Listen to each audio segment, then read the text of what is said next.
Sesudah melakukan kunjungan kerja ke lokasi daerah terjadinya kemutungan lahan sama unsur Forkompinda, Gubernur Sumsel Herman Deru langsung nemui mahasiswa yang sudah melakukan aksi unjuk rasa di depan kantor gubernur sejak awan hari.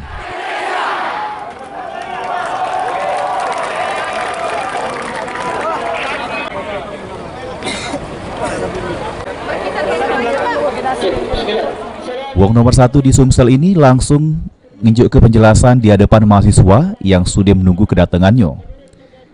Juru penjelasannya, Gubernur Sumsel Herman Deru ngatoke kalau sampai sejauh ini pemerintah daerah Sumsel sama unsur terkait lainnya baik itu tingkat kabupaten, sama TNI, sama Polri sudah berusaha keras mengatasi kemutungan lahan yang menyebabkan kabut asap di Sumsel, khususnya kota Palembang beberapa hari terakhir. Instruksikan Bupati dan Sekda untuk stay di sana. Nah, apa yang disampaikan mahasiswa pada sore hari ini tentu menambah spirit bagi saya sebagai gubernur dan pemimpin daerah ini, bahwa saya butuh support seperti ini. Jadi kehadiran kalian adalah vitamin bagi saya, bagi Pangdam, bagi Polda, dan bagi seluruh penyelenggara sini. Juga Kajati. Nah, penegakan hukum itu pada ranah hukum.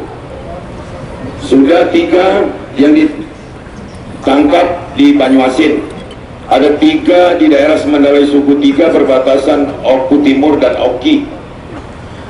Tapi lahan kita yang berjumlah 1,4 juta hektar rawa gambut berpotensi terbakar ini untuk penjagaan yang tentu tidak cukup hanya aparat, tapi kesadaran pemerintah ini tentu butuh, sekali lagi, kesadaran pemerintah yang dalam hal ini Forkompinda.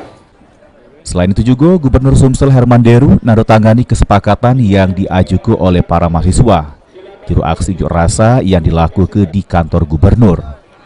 Setidaknya ada 6 mikok kesepakatan yang diajukan oleh mahasiswa terhadap Gubernur Sumsel Herman Deru.